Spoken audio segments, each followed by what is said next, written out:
The obsidian spire of the Kael'tha's dominion pierced the nebulous clouds of the Valo system, a dark needle stitching together the fabric of an empire that had spanned the stars for 10,000 cycles. Yet inside the grand chamber of echoes, the air was thick with a sensation that the Kael'thas had not felt since their primitive ancestors first gazed up at the burning sky: fear.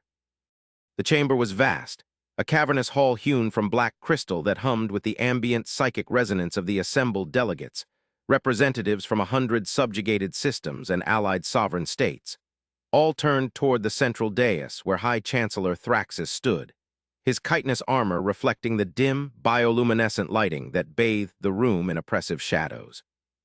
There was no chatter, no whispered conspiracies, for the silence that held the room was absolute, born of a single, terrifying report that had been relayed from the Outer Rim monitoring stations only hours prior.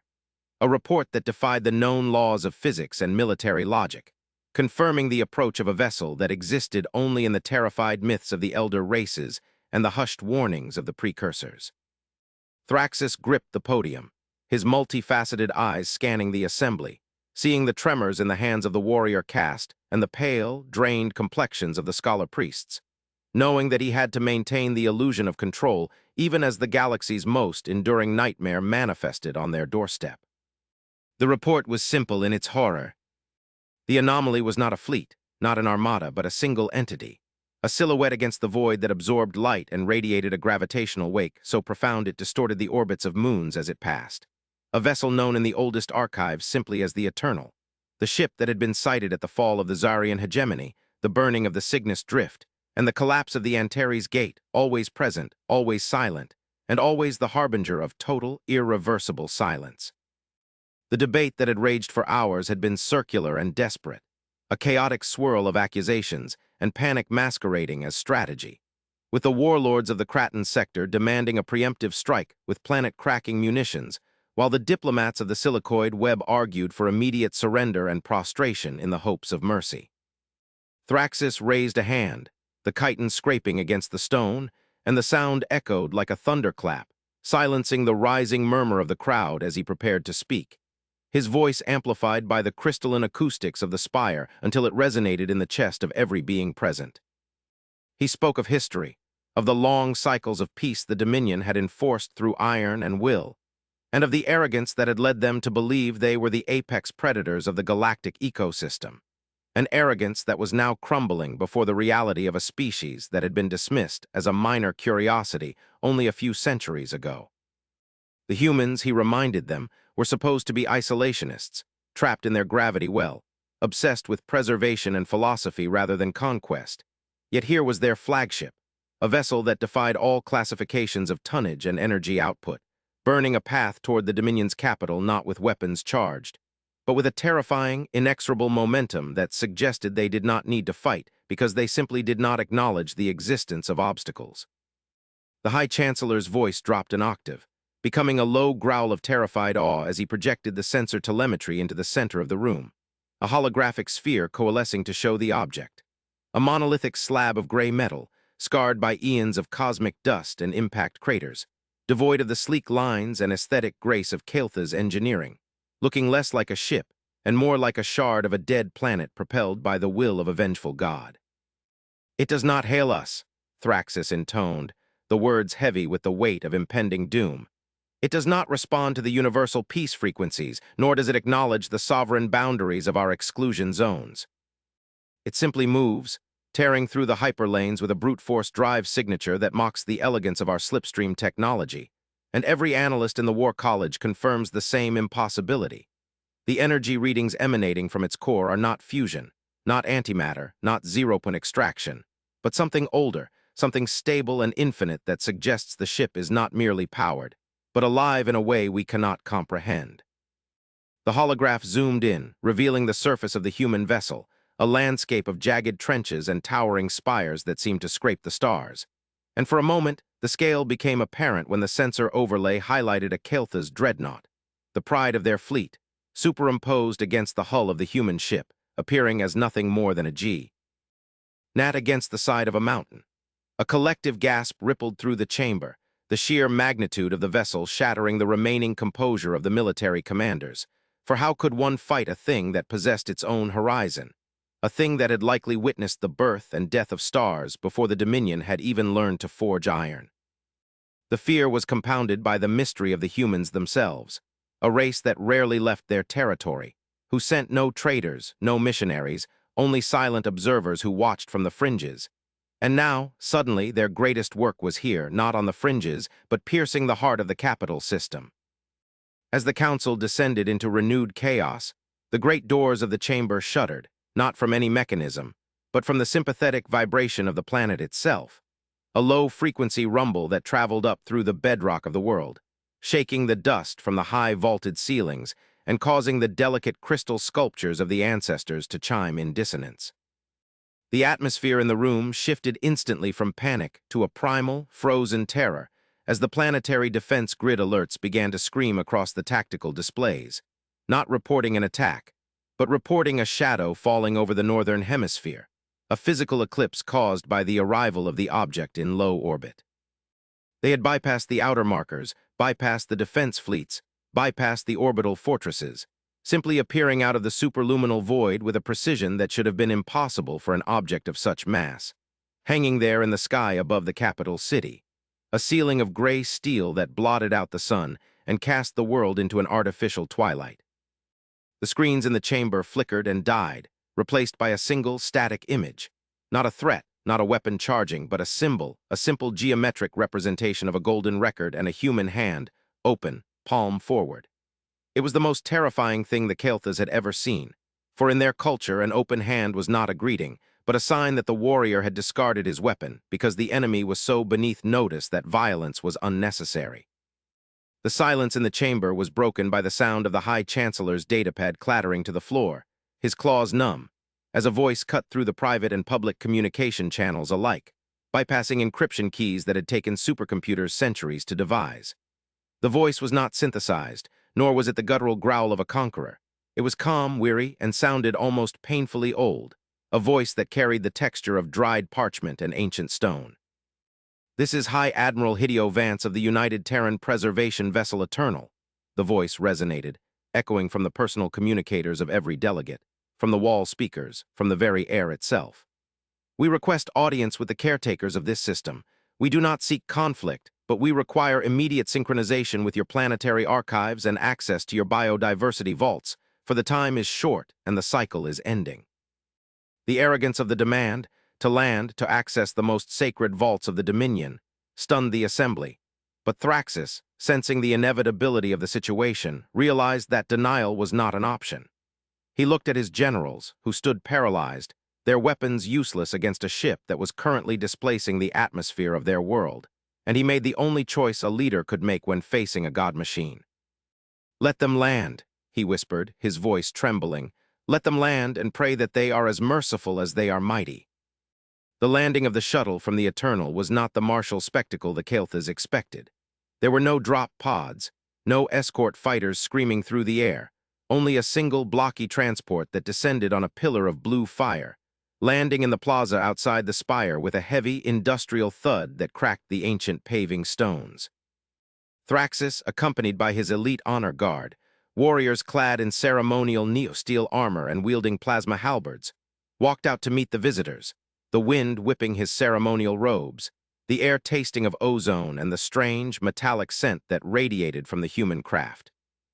The ramp lowered with a hiss of hydraulics, steam venting into the cool air, and from the darkness of the hold emerged not a squad of cybernetic super-soldiers, but a small delegation of figures in simple, utilitarian void suits of white and gray.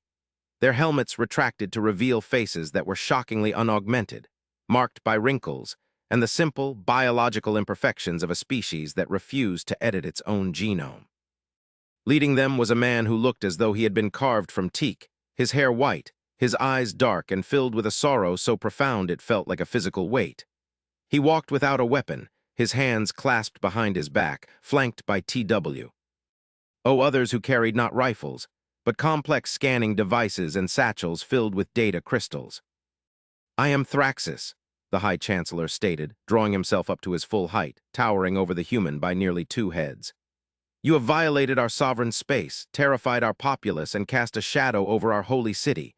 Explain your presence, human, or know that even if we cannot destroy your ship, we will not surrender our dignity." The human admiral stopped, looking up at the towering alien with an expression of mild curiosity, as if he were examining a rare artifact rather than a threat. "Dignity is a luxury of the living, Chancellor," Vance replied, his voice soft but carrying clearly over the wind. "We did not come to violate your sovereignty. We came because our sensors detected the precursor resonance in your star's core, the same resonance that appeared in the Antares system 3 days before the collapse." The words hung in the air, confusing the Kael'thas, for their star was stable in the prime of its main sequence, and the mention of Antares, a system that had mysteriously gone dark a century ago, sent a chill through the scientific advisors huddled behind Thraxis. "We are not a warship, Chancellor," Vance continued, gesturing to the Leviathan hanging in the sky above them. "The Eternal is not built to take life, it is built to hold it. We are not conquerors, we are librarians. We are the archivists of the end." The revelation was met with skepticism, for the Kael'thas could not reconcile the terrifying scale of the ship with the mission of a librarian. Yet as Thraxis led the humans into the grand chamber, he began to notice the subtle details he had missed in his fear. The humans moved with a precision that was not military but surgical. They did not scan for exits or cover, but for structural integrity and environmental hazards, their eyes constantly moving to the data pads in their hands. Inside the chamber, Vance took the central podium without asking, plugging a small, archaic-looking drive into the universal port, and suddenly the holographic display above them shifted, replacing the tactical map of the system with a complex, swirling simulation of the galactic arm. "You believe the galaxy is stable," Vance began, addressing the hundreds of delegates who watched with bated breath. "You fight your wars, you expand your borders, you squabble over resources, believing that the stage upon which you act is permanent. It is not." The simulation accelerated, showing the stars of the local cluster, and then one by one they began to wink out, not exploding, but simply vanishing, erased from existence by an invisible tide that was sweeping inward from the galactic rim. "We call it the Great Silence," Vance explained. "A decay of the vacuum state itself, a slow-moving bubble of physics-breaking entropy that unmakes reality at the quantum level. It cannot be stopped. It cannot be fought. It can only be outrun." A murmur of denial rose from the crowd, angry shouts from the scientists who claimed their observatories would have seen such a thing, but Vance raised a hand, and the simulation zoomed in on the Kael'thas' home star. "You didn't see it because it moves at the speed of light, masking its approach with the image of the stars it has already consumed," he said, his voice grim. "You see the light of stars that died 1,000 years ago, but we have listened to the subspace tremors. We know the rhythm of the silence. And it is here," he pointed to the sun. "Your star has already been infected by the precursor waves. The gravitational constant of your core is fluctuating. In less than a standard rotation, your sun will not go nova. It will simply cease to be, and the gravity well that holds this system together will dissolve, flinging your worlds into the void as they, too, unravel into dust." The horror of the statement was absolute, a concept so total in its destruction that it bypassed panic and went straight to numbness. Thraxis looked at the human, searching for a lie, for a trick of diplomacy, but he saw only the tired resignation of a man who had delivered this speech 1,000 times to 1,000 doomed worlds. "If this is true," Thraxis whispered, the strength draining from his legs, "then why are you here? If we are already dead, if there is no hope, why bring your great ship to witness our end?" Vance's expression softened, the sorrow in his eyes deepening into a profound compassion that shook the High Chancellor to his core. "We are not here to witness," Vance said gently. "We are here to save what can be saved. We cannot save your world. We cannot save your empire. The Eternal is vast, but the galaxy is vaster, and we have limited space. But we can save you." He gestured to the ship above. "That is not a warship. It is an ark, it is a seed vault. Inside that hull are the genetic profiles of 1,000,000 species, the cultural histories of 1,000 dead empires, the art, the music, the philosophy of every civilization we could reach before the silence took them. We are here to offer you a place in the memory of the universe."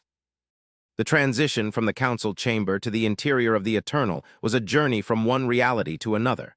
For as Thraxis and a select group of delegates were shuttled up to the great vessel, they expected the cold steel corridors of a military transport, but instead found themselves stepping into a world that defied the vacuum outside. The interior of the Eternal was a sprawling, hollowed-out cylinder, a rotating habitat of immense proportions that simulated a sky, a sun, and weather patterns. They stood on a balcony overlooking a landscape of terraced gardens, forests of alien flora, and cities built from the architectural styles of 100 different species, all coexisting in a patchwork quilt of survival.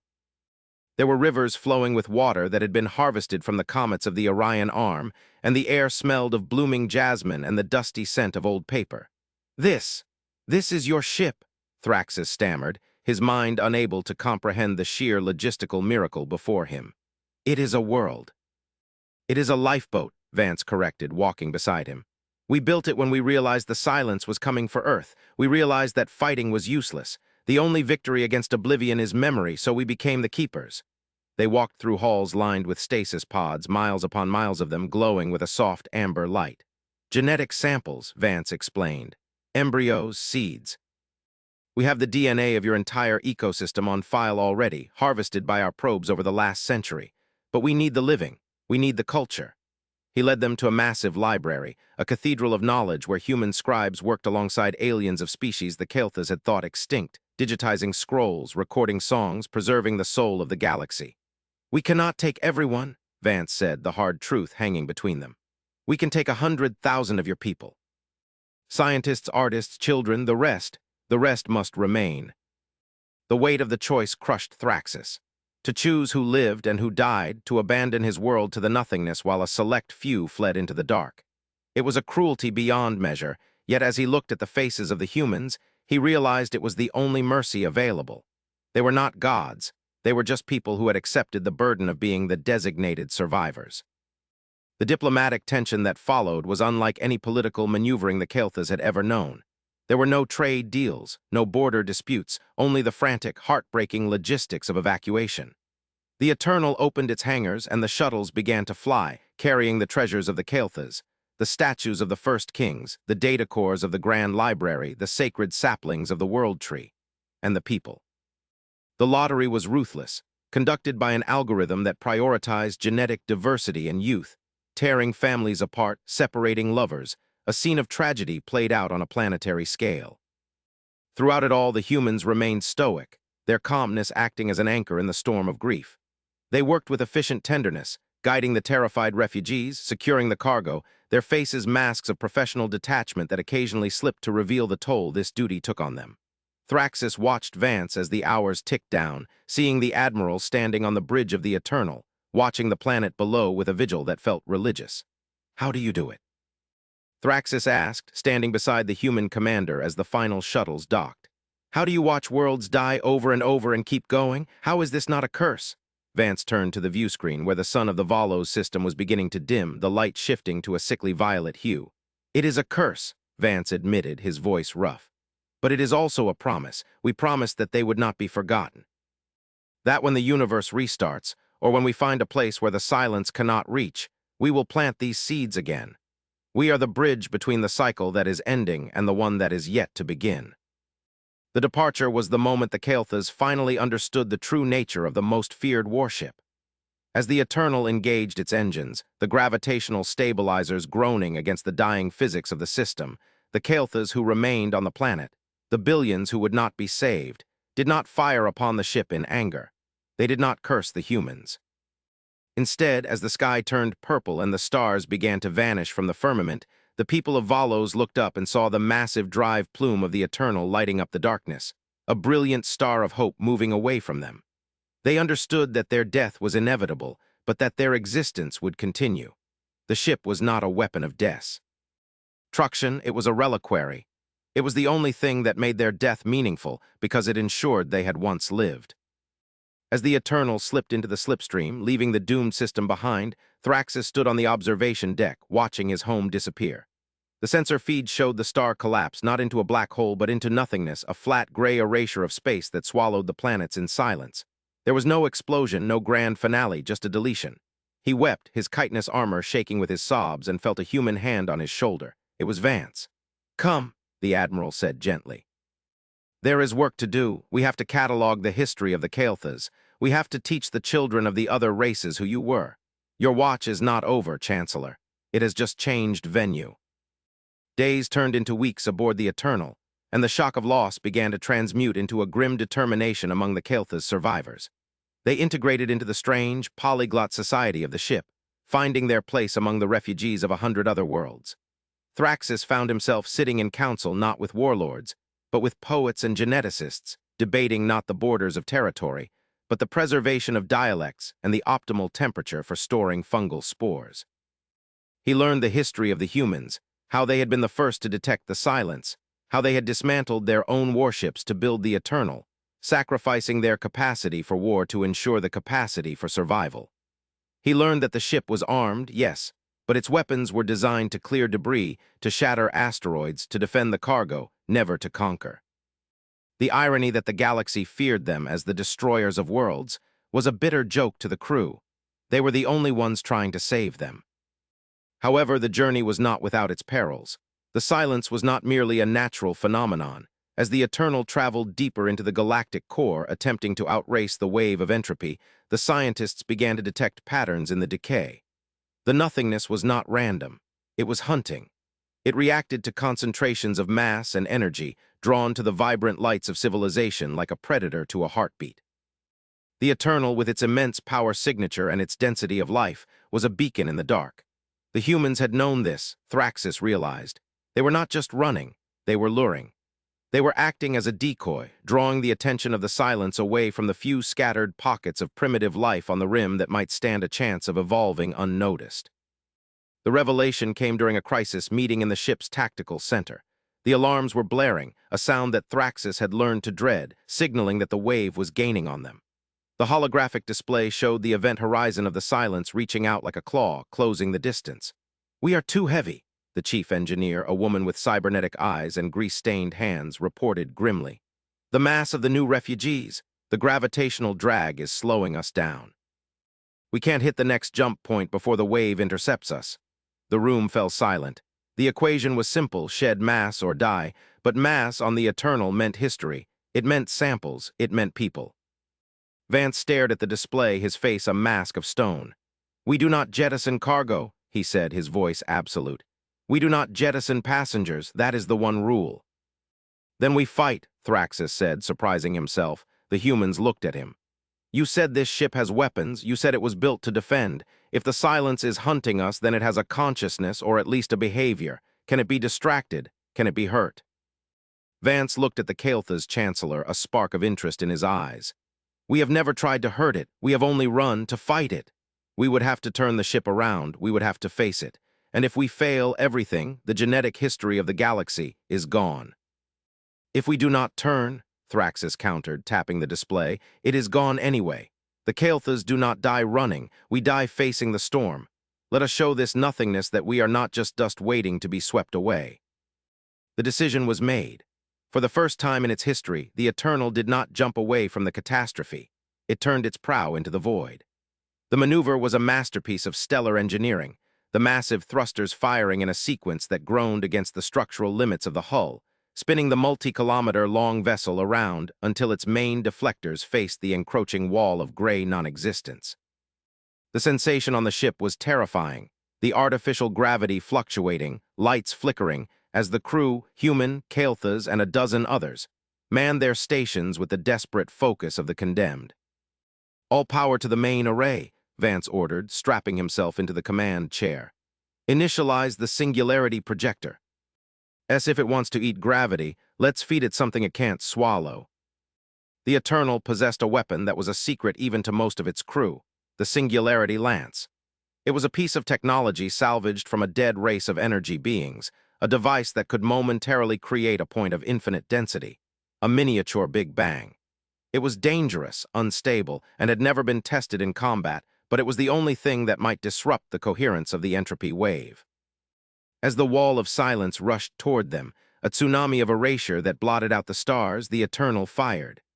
A beam of pure white light, so intense it blinded the sensors, erupted from the ship's prow, striking the center of the void. The impact was silent. There was no explosion, for sound requires a medium, and the silence destroyed the medium. But there was a reaction. The gray wall rippled. It shuddered. For a moment, the laws of physics reasserted themselves in the area of impact. Matter was created from energy, swirling in a chaotic storm of plasma and radiation. The Eternal shuddered violently, the shields screaming as they were battered by the backsplash of creation. "It's holding," the engineer screamed over the comms. The wave is fracturing. We're creating a turbulence wake. Push it, Vance roared, his usual calm shattered by the adrenaline of the moment. Give it everything. The ship poured its soul into the beam, the reactors running at 300% capacity, burning out conduits, fusing circuits. In the lower decks, fires broke out, contained by automated systems and brave crews who fought the flames to keep the power flowing. Thraxis stood by the tactical plot, watching the impossible happen. The silence was not stopping, but it was breaking. The beam was carving a tunnel through the entropy, a path of stable space amidst the destruction. Navigation, Vance barked. Plot a course through the breach. We're not just distracting it, we're punching through to the other side. It was an insane plan. To fly into the phenomenon that was destroying the universe, hoping that the tunnel created by their weapon would hold long enough for them to pass through to whatever lay beyond. But they had no choice. The engines flared blue-white, and the Eternal surged forward, diving into the throat of the monster. Inside the tunnel, the view was hallucinogenic. The walls of the passage were made of non-time and anti-space, swirling with colors that the eye could not process, inducing vertigo and visions. The crew saw glimpses of their pasts, of dead loved ones, of worlds long gone. Thraxis saw the spires of his home world, intact and gleaming. He closed his eyes and focused on the vibration of the deck plates, the reality of the metal, the now. They flew for what felt like an eternity, or perhaps a second. Time had no meaning here. The hull groaned, armor plates buckling under the pressure of the surrounding nothingness. The singularity lance began to sputter, the power cells draining. "We're losing coherence," the weapons officer shouted. "The tunnel is collapsing." "Almost there," Vance whispered, his hands gripping the armrests until his knuckles were white. "Just a little further." With a final, catastrophic lurch, the Eternal burst out of the tunnel. The silence was instant. The shaking stopped. The alarms died down to a low hum. The view screen cleared, transitioning from the chaotic gray to the stark, beautiful black of space. But it was different. The stars were unfamiliar. They were young, blue, and fierce, densely packed in a sky that was rich with nebulae and dust. "Report," Vance croaked, wiping a trickle of blood from his nose. The science officer, a four-armed entity from the Cygnus drift, stared at her console in disbelief. "Spectrographic analysis. The stars. They are population I extremely young, the background radiation. It matches the profiles of the early universe." She turned to the Admiral, her eyes wide. "Admiral, we didn't just move through space. The silence. It was a reset mechanism, a boundary. We punched through the end of our universe and arrived at the beginning of the next." The realization washed over the bridge in a wave of stunned silence. They had not just survived, they had traveled to a new epoch. The Eternal was no longer just an ark, it was the seed ship for a new reality. They were the ancients now, the precursors. The universe outside was empty of life, waiting to be filled. Thraxis looked at the screen, at the virgin stars burning with the fury of creation. He realized then the magnitude of the human mission. They had not just been saving the past, they had been carrying the future. The fearsome warship, the ghost of the galaxy, was the mother of the new age. "We made it," Thraxis whispered. Vance unbuckled his straps and stood up, his legs shaky but his posture erect. He walked to the viewport and placed his hand against the transparasteel. "We have a lot of work to do," he said, his voice regaining its strength. "We have 1 billion worlds to plant. We have histories to teach. We have to ensure that this time we get it right." He turned to the bridge crew, to the humans, the Kael'thas, the silicoids, the diverse tapestry of life that had survived the end of all things. "Set a course for the nearest habitable zone," High Admiral Vance ordered. "Let's start the galaxy." The Eternal fired its engines, no longer running from the dark, but moving toward the light, a single ship carrying the memories of a dead universe, ready to gift them to the living. The legend of the feared warship would die, replaced by a new legend, the legend of the gardeners, the ones who came from the before, the ones who brought the life. And somewhere in the archives, recorded on a golden disc, was the story of how a species of short-lived, fragile mammals had refused to accept the end, and in their stubbornness had conquered eternity. The great ship moved into the nebula, casting its shadow over the dust of stars yet to be born, and for the first time in 10,000 years, the sensors of the Eternal registered not a threat, but a sunrise. The cycle was broken. The circle was open, and life, stubborn and enduring, had found a way to continue. The integration of the Kael'thas into the operations of the Eternal was not merely a matter of survival. but of transformation. In the weeks following their arrival in the new cosmos, as the crew had begun to call this fresh, volatile universe, the rigid caste system of Thraxis's people began to dissolve under the necessity of cooperation. Warriors who had once defined their worth by the number of enemies slain found themselves working alongside human engineers to repair the hull breaches, their immense strength repurposing them as the backbone of the salvage teams. Scholar priests whose dogmas had been shattered by the revelation of the silence found new purpose in the archives, working with the human historians to cross-reference the timelines of the dead universe, ensuring that the mistakes of the past, the wars, the genocides, the ecological collapses, were catalogued not as victories, but as warnings. It was during one of these archival sessions that Thraxis found Vance in the observation dome, a solitary figure gazing out at the violent beauty of a protostar coalescing from a cloud of hydrogen. The Admiral looked older, if that were possible. The jump through the entropy wave had taken a toll on the ship's chronometers, and perhaps on the biological clocks of its crew as well. "Admiral," Thraxis greeted him, the clicking of his mandibles softer now, less imperious. "The agricultural decks report the first harvest of Kael'tha's sun grains. They have taken to the hydroponics better than expected. We will have enough to seed a colony within a rotation." Vance nodded, though his eyes remained fixed on the star. "Good, that is good news. We need to identify a candidate world soon. The Eternal is tired, Chancellor. The reactor shielding is compromised and the hull integrity. She wasn't built for a dimension hop." He paused, a heavy silence settling between them. "We are the seeds, Thraxis, but the ship is the pod. Eventually, the pod must break for the seeds to take root." Thraxis felt a pang of genuine fear. The ship had become their world, their sanctuary. The idea of leaving it, of stepping out onto a raw, untamed planet in a universe that had no other life, was terrifying. "You speak of dismantling her." "Not dismantling," Vance corrected. "Landing, permanently. The Eternal will become the capital city of the First World. Her reactor will power the settlement for 1,000 years. Her databanks will be the university. Her hull will be the fortress." He turned to face the alien. "But there is something else, something the sensors picked up during the transit." Vance tapped a control on his wrist, and a holographic projection materialized between them.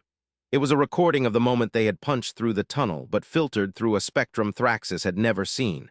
Amidst the chaos of the energy storm, there was a signal, a pattern. It was faint, buried in the background static of the Big Bang, but it was structured. It was artificial.